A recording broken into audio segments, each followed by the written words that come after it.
Hello everyone, this is a let's try of the Over the Hedge video game, yet another in the pantheon of licensed video games based on cartoons that I played as a child, that I could potentially do a full let's play of, which is why I'm doing this let's try, is because I want to gauge whether people would be into a playthrough of this game. It's not very long. I can't imagine it would probably be, you know, like most of the other licensed games I've done, like between 12 and 15 parts, most likely. I think. I don't really even know. Maybe less than that, I'm not sure. There's 36 levels, but they go by fairly quickly. But yeah, it's based on Over the Hedge, which is a movie that is not very good. You know, like most things of that nature, I liked it when I saw it when it came out, mostly because, you know, it's computer animated animals. I liked computer animation a lot. I just liked seeing it and learning about it and shit. Watching it evolve over time. I mean, it's still neat. But yeah, story is not that great. The characters are like pretty stock. And it's just one of 1,000 like celebrity stuffed computer animated smirking animals movie that DreamWorks made in that period of time. There's a great Big Joel video about like narrative things in this movie. But the game isn't bad. It's a fairly standard, I guess I would call it a platformer, but I suppose it's more of like an action-adventure type of thing, because, I mean, there is jumping and platforms and stuff, especially later, but like a lot of the levels are in stuff like this, where, you know, it's just areas with enemies and little, I guess you could call them puzzles. Lots of traps. So I don't know what you'd call that. I'm kind of like hesitant to describe it as an action-adventure game because it's like, I don't know, the combat is not very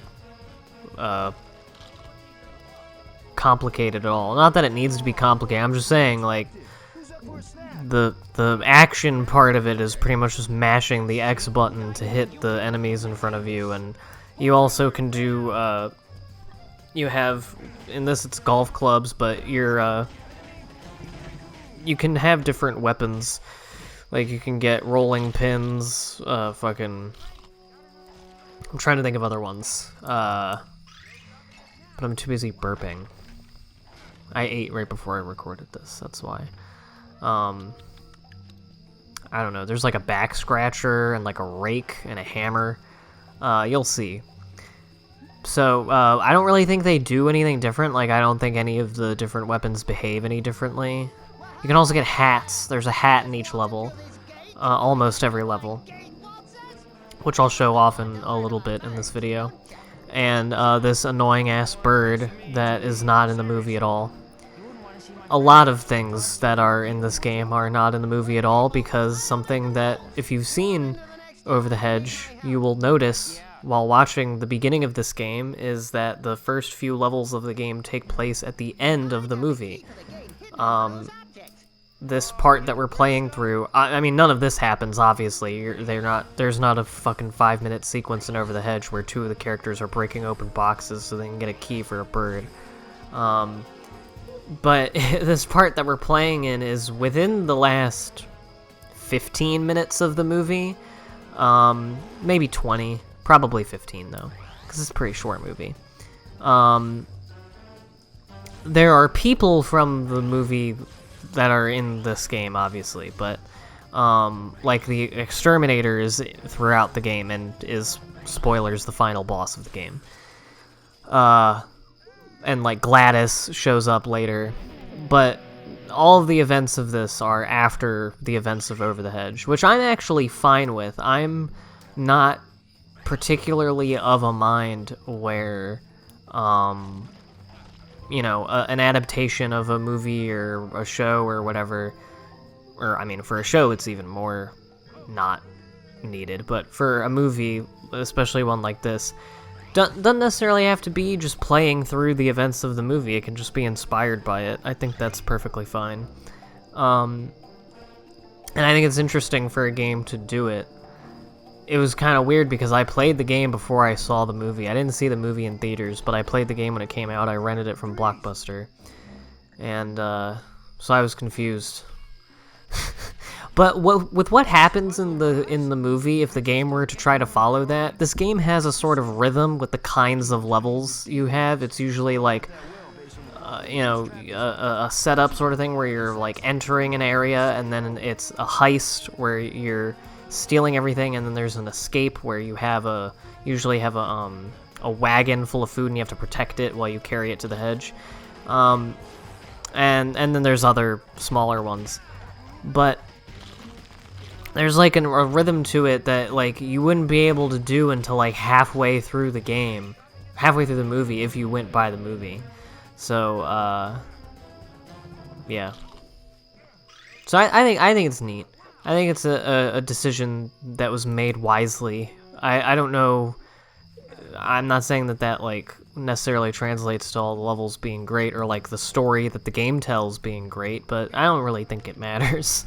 You know, it's a decently fun game. It's pretty simple and straightforward, but there are challenging parts, and I don't know. It like all of these licensed games, they're probably not like amazing games or whatever, but they're fun to play. They're fun for me to revisit because they remind me of a simpler time where I, you know, everything that is going on wasn't going on. And, you know, it's fun to share that with all of you people. So I've talked over pretty much all of this. It's not like you're going to pick up much from any of the cutscenes, but some of the dialogue is semi-funny. None of the voice actors from the movie are in the game, which is one of the fun things that you get with those celebrity stuff DreamWorks movies, is that a lot of the voice actors in the video game spin-offs that they made. Which, like, the video game spin-offs are part of the reason why these movies exist. Not that they wanted to make the game and so they had to make the movie as a way of making the game, per se, but the fact that the kinds of movies that studios nowadays, and by nowadays I mean for the last, like, 25 to 30 years, that they greenlight are the ones that will have the most potential in ancillary markets. So, the most potential for video games, books, toys, TV shows, that kind of thing. Hence the like millions of cute animal characters and that are all voiced by famous people. Yeah. You get it. You're all woke. You understand. I'm getting dizzy just looking at this thing. I'll handle this. Where's my cookie? Either way, where... I'm sorry, this isn't post-commentary. I skipped a lot of the dialogue here because I didn't want this video to be 35 minutes long, because sometimes they talk for way too long in this game. And there's a little space in between every line when it's not in a pre-rendered cutscene, which is the vast majority of it. So, it takes a while. So I just skip over it. I hope you all understand.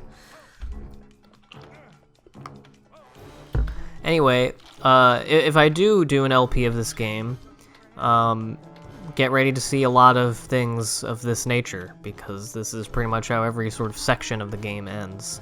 More or less.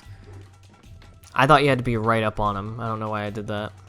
It's been a while. I might be a little bit rusty at this game. this was yet another game that for a big chunk of my childhood I could never finish. I'm a one-trick pony. There are a lot of recurring things with me, aren't there? But yeah, much like Battle for Bikini Bottom, the SpongeBob movie game, and Lights, Camera, Pants, and Creature from the Krusty Krab. Wow, I never fucking finished a single SpongeBob game, except for Revenge of the Flying Dutchman. And like Atlanta Square Pandas and shit, but that sucks. Doesn't matter. Oh, hurry it up there before the humans show up and cut off all our jeepers. Where is that ridiculous exterminator now? Buenos dias, reptile. Or should I say, buenas noches. That was funny. So, what was I saying? Oh yeah, like all those games, this game I could never finish. To my credit, I got to the very last level, and I just sucked. Couldn't do it. It's very doable though, and unlike those games, it didn't take like until adulthood for me to do it. I eventually just bought it. Most of the time, this was another game that I would rent from Blockbuster over and over again, and then eventually was like, okay, I should probably just buy this. And then of course I lost that copy and I had to buy another copy. And now here I am playing it on a fucking ROM on my computer, so, you know, I'm super smart in the long term. But yeah, once I bought it, I ended up beating it, and, you know, excuse me. I mean, it's a hard last level, but very doable for sure.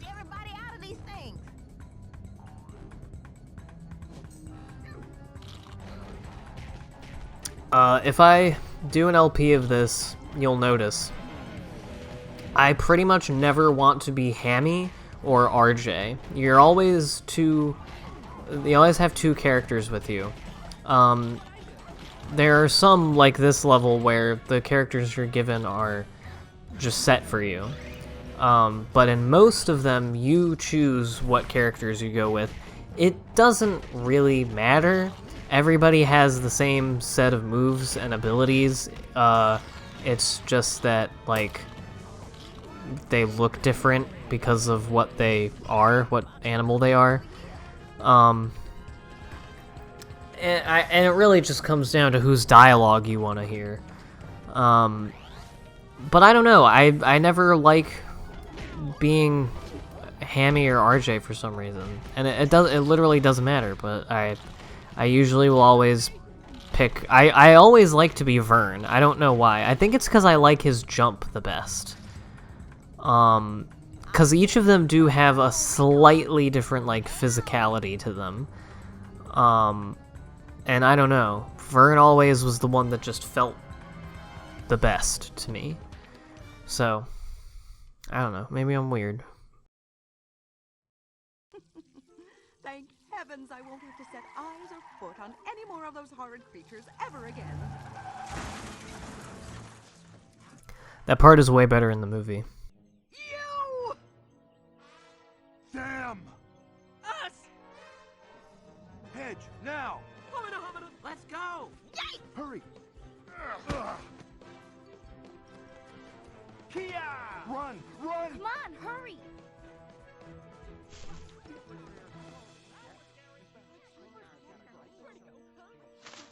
Once again, we're home sweet.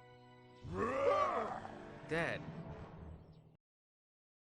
One thing I will say, playing through this, mostly with the, not so much with the gameplay necessarily, like the actual, like what you're seeing now, but with the pre-rendered cutscenes, I think it actually looks pretty decent for 2006. Like, I don't think it looks bad. Also, this game is really loud. Like, I didn't even have it turned up loud when I was playing this or anything. And it always has been. Like, the recording of the voices is really loud, and especially the music is really loud. I may have to, like, go into the settings and do some volume. Like, here, the music is just, like, eating up the voices completely. Excuse me. I'm sorry, I had chicken nuggets and ramen. The lunch of champions in quarantine. So I've been burping a lot. You may be noticing that I have been picking up boxes of cookies and canisters of chips. The chips, I think, give you... One of them, if you get 20 of them, you get an extra hit point, and then the other one, you get an extra power point presentation. No, the lightning bolt thing that lets you do your big special move when you fill it up. You get another one of those. So you can use it for longer. I don't remember which one's which, but yeah, that's what the cookies and chips do. And there's pretty much no other level like this. I mean, there's one other like chase part where you get chased by a dog, but nothing else like this in the game. These are just kind of the opening levels that, again, are all based on the very end of the movie. So yeah. And then CDs unlocks extras. Hats give you temporary protection. And I like to try to collect all those things. I mean, you know, one of the reasons, if you know me, if you've been paying attention to all the things that I say about these licensed games that I like to play, you know what kind of stuff that I like, and that attracted me as a young gamer girl in my youth. And one of those things is collectathons. I love collecting things in games. I love having little things to pick up and, you know, slurp up. And these ones don't really do anything all that interesting, but they're still there, and I like them, and I like the sound that it makes when you get the chips or the cookies. It's satisfying to pick up all the things. This version of this scene from the movie really does not do the scene from the movie justice, because it's not a very good movie, but it does have some funny parts. And the best part is for sure when Hammy literally stops time. But you don't really get the same effect here. You're fired. What you did back there, that was really brave. And stupid. I can't exactly say I was wrong about you, RJ, but thanks for making me a little wrong towards the end, at least. I'm just glad everything turned out. And don't worry, next time will be way easier. I got it all figured out. Next time. Pretty sweet take this time, Vern. I knew it was touch and go for a while, but today's haul puts us over the edge. RJ. That was almost the I know we title. got off to a rocky start, but I guess meeting you was a real stroke of luck after all. What the? Somebody needs to clean up around here. The food! Our television! It's broken! Who would steal our food? Maybe the rats. This for sure wasn't rats. Now what? Wait, sorry. I zoned out. Define. The television's broken. Yeah, some of this game is funny. But yeah, that was the first few levels of this game. This is the, I guess you could call it overworld, but it's just kind of the character selection. Yeah, you go up to all the non-playable woodland creatures, and they say stuff.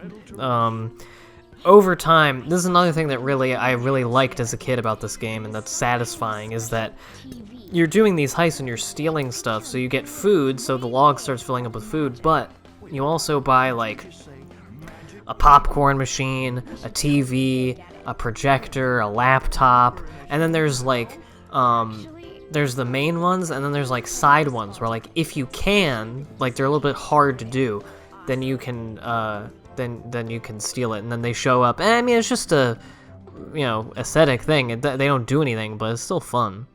And yeah, you can pick all the different levels here, and there are mini games that I have to unlock. You know, it's just good fun licensed game stuff. So yeah, let me know if you would want to see this as a potential secondary LP to GTA 4, and I'll see you guys next week for more stuff.